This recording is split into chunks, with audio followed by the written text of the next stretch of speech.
Can you believe what you have been seeing on CNN today, ladies and gentlemen? Can you believe it? Supposedly, a CNN reporter found Osama bin Laden, took a television camera crew with him, went into Osama bin Laden's hideout, interviewed him and his top leadership, his top lieutenants and colonels and generals in their hideout. This is a CNN reporter with a camera crew. And he came out and told everybody, within 3 weeks, Osama bin Laden is going to attack the United States and Israel. Now, don't you think that's kind of strange, folks? You see, because the largest intelligence apparatus in the world, with the biggest budget in the history of the world, has been looking for Osama bin Laden for years and years and years, and can't find him. A reporter from CNN and his little camera crew got into Osama bin Laden's secret hideout and conducted an interview. If you don't believe me, tune into CNN. They're probably running it right now as I'm speaking. And if you believe it, you are one of the stupidest jerks that ever lived on the face of this earth. And whatever is going to happen that they're going to blame on Osama bin Laden, don't you even believe it.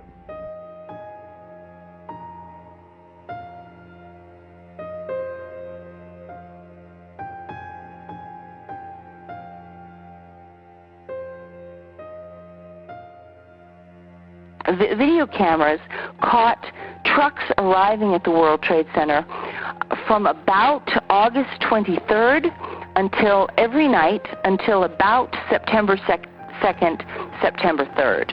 And the trucks were arriving at about 3 o'clock in the morning when everybody else had left the building, including the janitorial trucks. And the trucks were leaving at 5 a.m. right before the AAA personalities of Wall Street got to work to start their day. Something was brought into that building that would help with the detonation. There may have been work done on the detonation before. It may have been going on for months, but whatever they needed at the very end, they came and brought in that 10-day period. That's what we think happened. A second team, what we call an orphan team, went into the buildings and wired the buildings with explosives so that there would be a controlled demolition after the airplane hijackings. So it's not a question of one or the other. Either there were airplane hijackings or there was a controlled demolition. In fact, the airplane hijackings were a cover for the controlled demolition, which was undertaken by a small group of people, probably just 4 or 5 people. We are never going to know who they are, and it's not worth looking for them. And in August of 2001, I was told to stay out of New York City because the attack was considered imminent. We expected mass casualties and a possible miniature thermonuclear strike, a bomb. However, I want to be very clear. The attack was always defined as airplane hijackings and a strike on the World Trade Center.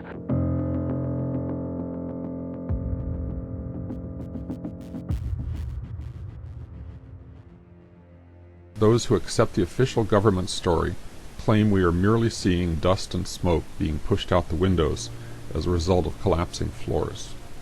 It is hard to resolve this dispute directly because the core columns are not directly visible. Nearly hidden by all the spectacular ejections, one small focused jet of material has special significance. This little puff is not coming out of the window at all, but out of the corner of the building. Each corner of the building has 2 14-inch box columns connected to each other by large steel plates and covered on the exterior with aluminum cladding. There are no corner windows.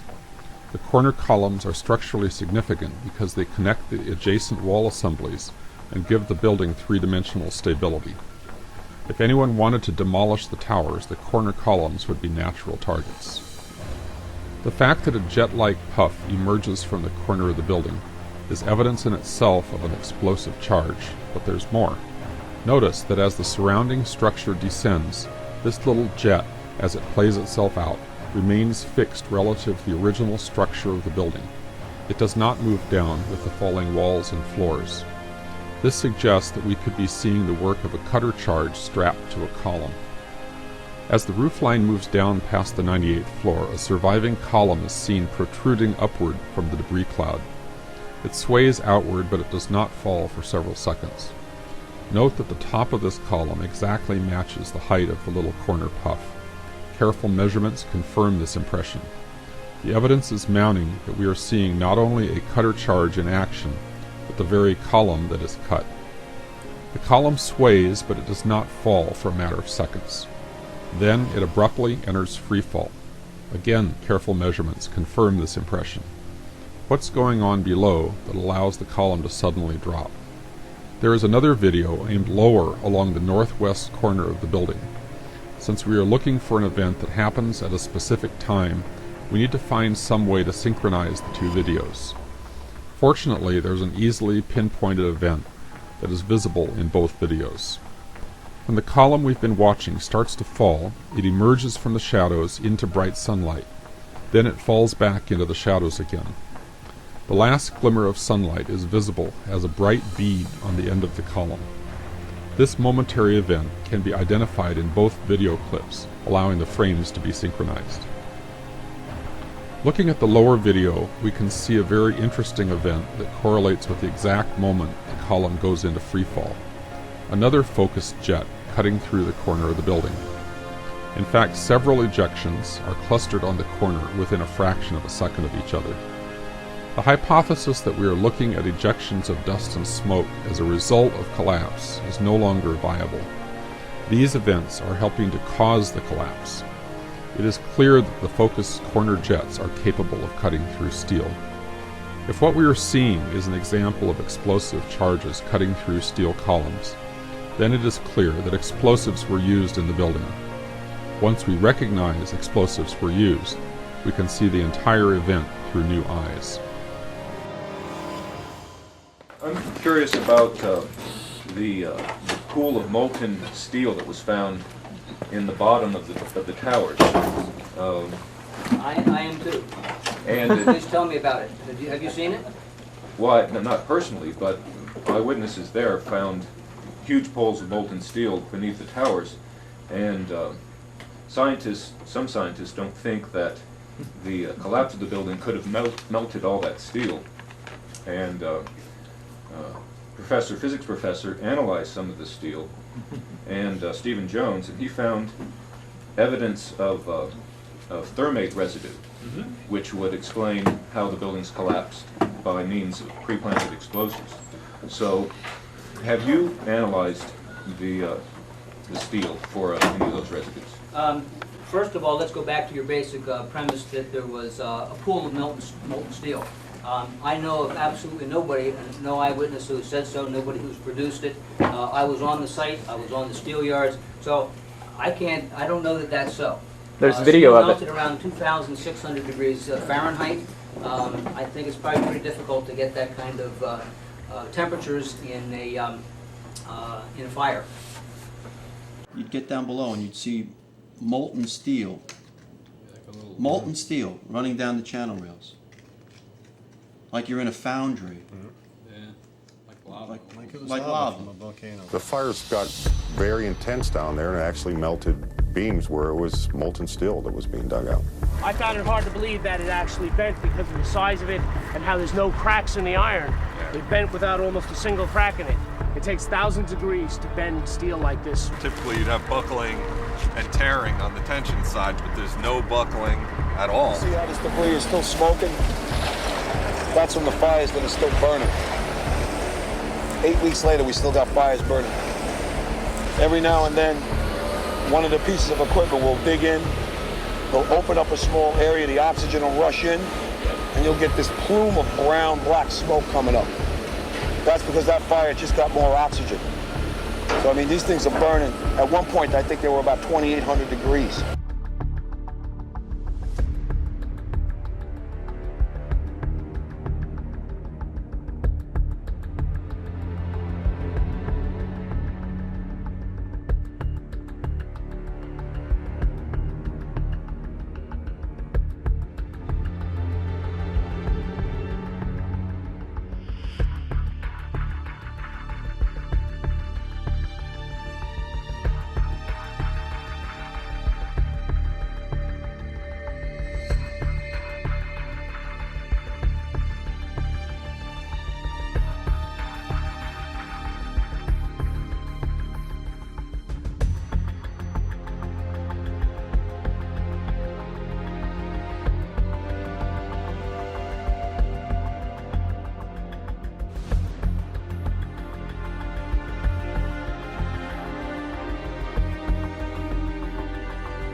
In an office fire, you cannot generate enough heat to melt steel.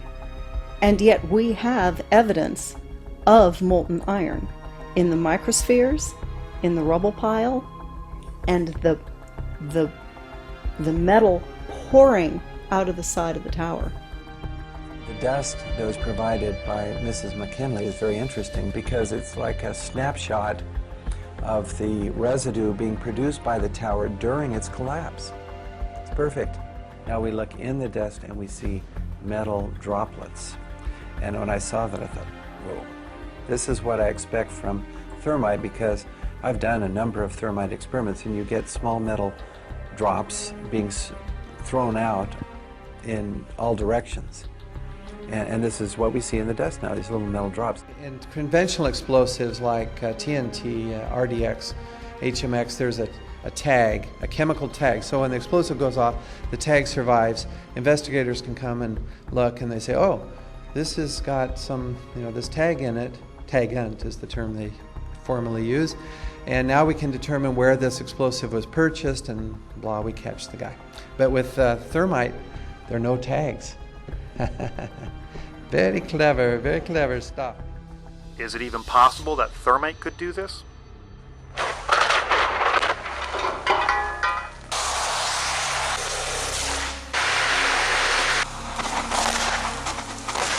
I guess it is.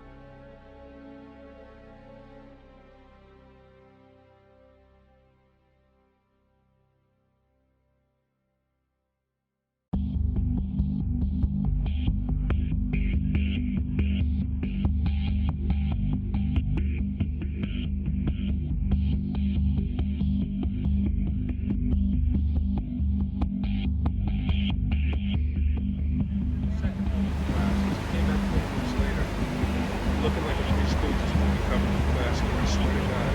Well, you got a good shit, Rick. That's a good shit. Then we went back there. Whoa!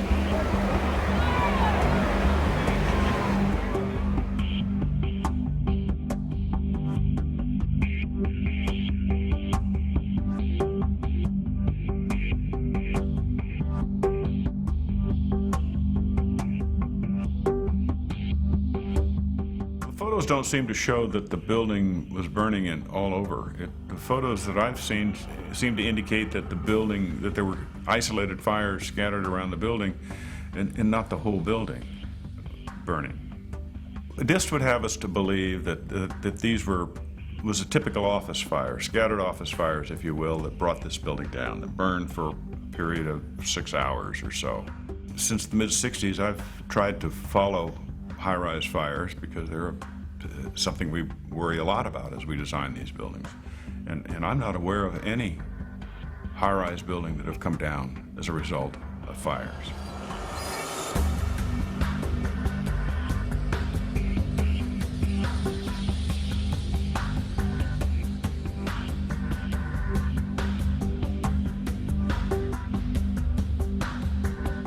This feat of bringing a building straight down onto its own footprint requires such skill that only a handful of demolition companies in the world will attempt it. Well, what the heck? Just put a few random fires in there, maybe some damage, and you saw the towers, they just fall straight down. And you better patent that one real quick before somebody else thinks about it. Just some random fires in the building, hey, it'll come straight down, it's great. Quit paying these companies all this money. Zie je vanaf boven gaan? Nee, je gaat vanaf onder. Die gaat vanaf onder, ja. Toch? Ja. Ze hebben gewoon kolommen weggeblazen.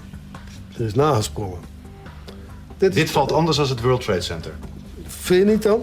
Ja, je ziet het, de onderste verdiepingen gaan eerst. Ja, en de rest zakt er gewoon in. Dus dit is controlled demolition. Zeker weten? Zeker weten. Er is nagesprongen. Dit is in opdracht gebeurd. Dit heeft een team gedaan van experts. Maar dit is ook op 11 september gebeurd. Dezelfde dag? Dezelfde dag. Dezelfde dag? Weet je dat zeker? Ja.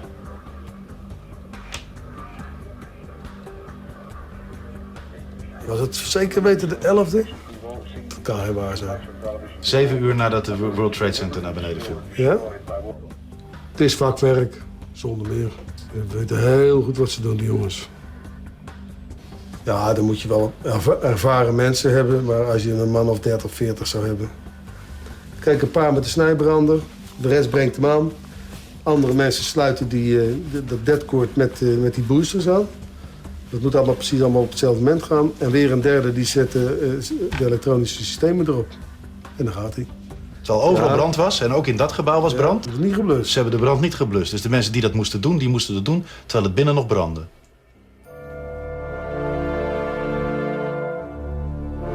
Ja, dat is vreemd. Dat is vreemd. Dat vind ik ook heel vreemd. Ik geef verklaring.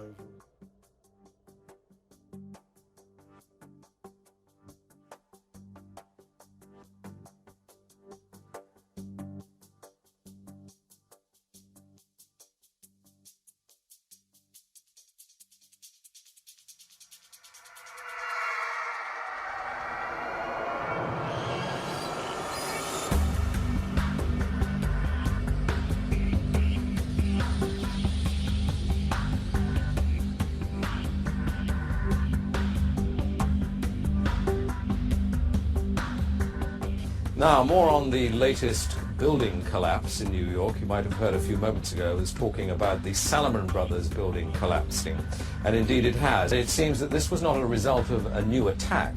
It was because the building had been weakened during this morning's attacks. We'll probably find out more now about that from our correspondent, Jane Stanley. Jane, what more can you tell us about the Salomon Brothers building and its collapse?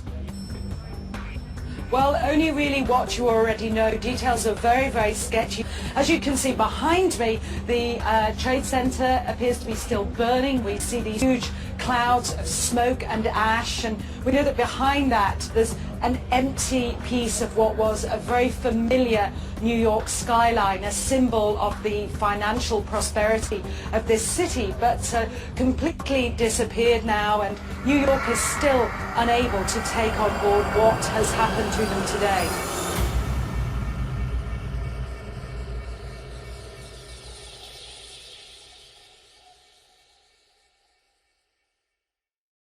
Pentagon. The day before 9/11, Secretary of Defense Donald Rumsfeld declared war, not on foreign terrorists. The adversary is closer to home. It's the Pentagon bureaucracy. He said money wasted by the military poses a serious threat. In fact, it could be said that it's a matter of life and death. Rumsfeld promised change, but the next day, the world changed. And in the rush to fund the war on terrorism, the war on waste seems to have been forgotten. My 03 budget calls for more than $48 billion in new defense spending. More money for the Pentagon when its own auditors admit the military cannot account for 25% of what it already spends. According to some estimates, we cannot track $2.3 trillion in transactions. 2.3 trillion with a T. That's $8,000 for every man, woman, and child in America. Things about 9/11 that never gets brought up was the press conference that Donald Rumsfeld had the day before the Pentagon got hit, where he was talking about all the money that was missing. It was like trillions of dollars, right? Like trillions of dollars they couldn't account for. And then the plane slams into the accounting department. I mean, if we are living in a movie, this is an awesome movie. So it's a militarily defended airspace. On top of that, they've got ground defense. And then they know for almost 40 minutes after this plane turns around that it's coming to D.C. And what happens? Absolutely nothing, except that two fighter planes are put up 130 miles away at Langley Air Force Base to intercept that get there 5 minutes after the incident has happened. Well, they have F-16s and F-18s right where I live, Andrews Air Force Base, Anacostia Naval Air Station, Air National Guard. They defend that area. They're right there. They're right across the river from the Pentagon. They're no 130 miles. They're barely 130 yards, you know, and they don't put up anything. And they have 40 minutes. I mean, you're not talking about like a guy has to be sitting there on the tarmac. If you can't get a plane up in 40 minutes to defend something, you haven't got a defense anyway. So either you've got to conclude that the $13 trillion that we, since the end of World War II, that we put into defense and intelligence in this country went into somebody's pocket and did absolutely nothing, and that you've got a Pentagon that can't defend itself, so how the hell can it defend you? Or you've got a stand-down situation where there was a decision made that this was coming and they were going to let it come. But there's absolutely no explaining what happened in Washington, D.C. on September the 11th, given the equipment that they had and the ability that they had to do something about that plane. And that plane came into the restricted airspace. It flew over the White House. No surface-to-air missile there. It flew over the Capitol. It looped around a second time, and then it took a 270-degree looping turn and flew so low it was knocking off lampposts into a side of the Pentagon. The FBI was immediately at the scene and took the surveillance tapes and confiscated 86 videotapes, both in the Pentagon parking lot, in the gas station, across the freeway from the Pentagon, in a nearby hotel, in all kinds of buildings that had their cameras trained in that general area. One of my experiences in the Army was being in charge of the Army's imagery interpretation for scientific and technical intelligence during the Cold War. I measured pieces of Soviet equipment from photographs. It was my job. I look at the hole in the Pentagon, and I look at the size of an airplane that was supposed to have hit the Pentagon, and I said, the plane does not fit in that hole. Idea of how much of the plane actually impacted the building.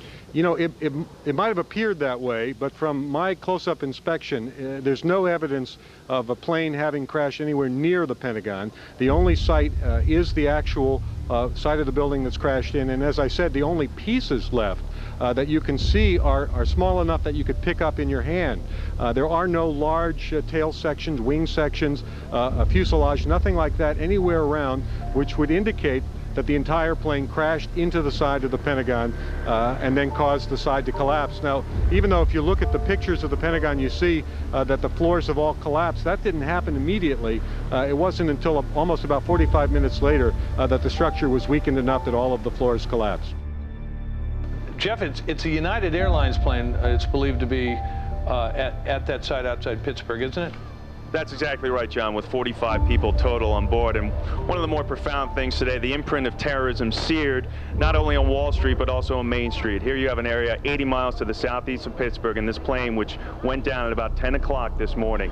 We have rescue vehicles that came in earlier in the day, and they have turned up nothing. No one believed to be alive from this crash. Some of the media just getting back to the scene, which is about a quarter of a mile up on a hill back behind me, and so some of the first pictures just starting to come in within the last hour. I want to get quickly to Chris Kanicki. He's a photographer with the Pittsburgh affiliate of Fox affiliate. He was back there just a couple of minutes ago, and Chris, I've seen the pictures. It looks like there's nothing there except for a hole in the ground. Basically, that's right. The only thing you could see from where we were was a big gouge in the earth and some broken trees. We could see some people walking around in the area, but from where we could see, there wasn't much left. Any large pieces of debris at all? No, there was nothing that you could distinguish that a plane had crashed there. Smoke, fire? Nothing. It was absolutely quiet. It was actually very quiet. Nothing going on down there, no smoke, no fire, just a couple of people walking around. They look like part of the NTSB crew walking around looking at the pieces. How big would you say that hole was? From my estimates, I would guess it was probably about 20 to 15 feet long and probably about 10 feet long or 10 feet wide. What could you see on the ground, if anything, other than dirt and ash? And you couldn't see anything. You could just see dirt, ash, and people walking around, broken trees.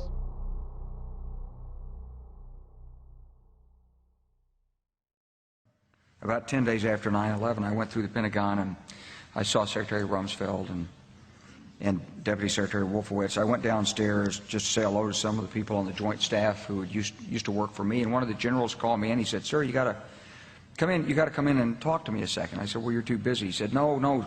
He says, "We've made the decision. We're going to war with Iraq." This was on or about the 20th of September. I said, we're going to war with Iraq. Why? He said, I don't know. He said, I guess they don't know what else to do. So I said, well, did they find some information connecting Saddam to Al-Qaeda? He said, no. He says, there's nothing new that way. They've just made the decision to go to war with Iraq. He said, I guess it's like we don't know what to do about terrorists, but we've got a good military and we can take down governments. And he said, I guess if the only tool you have is a hammer, every problem has to look like a nail. So I came back to see him a few weeks later, and by that time we were bombing in Afghanistan. I said, are we still going to war with Iraq? And he said, oh, it's worse than that. He said, he reached over on his desk, he picked up a piece of paper, and he said, I just got this down from upstairs, meaning the Secretary of Defense's office today, and he said, this is a memo that describes how we're going to take out 7 countries in 5 years, starting with Iraq and then Syria, Lebanon, Libya, Somalia, Sudan, and finishing off Iran. The truth is about the Middle East is, had there been no oil there, it would be like Africa. Nobody is threatening to intervene in Africa. The problem is the opposite. We keep asking for people to intervene and stop it. And there's no question that the presence of petroleum throughout the region has sparked great power involvement. Whether that was the specific motivation for the coup or not, I can't tell you, but there's always been this attitude that somehow we could intervene and use force in the region.